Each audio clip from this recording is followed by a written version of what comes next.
मुत्तहिदा अरब अमारात यूएई ने पाकिस्तान का $2 अरब का कर्ज रोल ओवर कर दिया।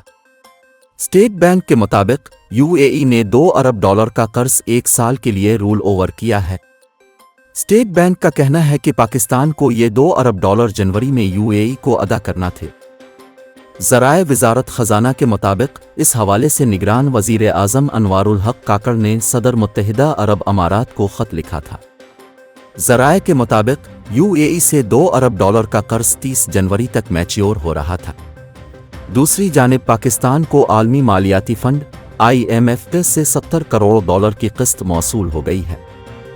स्टेट बैंक ने IMF से $70 करोड़ की क़िस्त मौसूल होने की तस्दीक कर दी है। ख्याल रहे कि IMF एग्जीक्यूटिव बोर्ड ने गुज़िश्ता हफ्ते पाकिस्तान के इक़्तिसादी जायज़े की मंजूरी दी थी।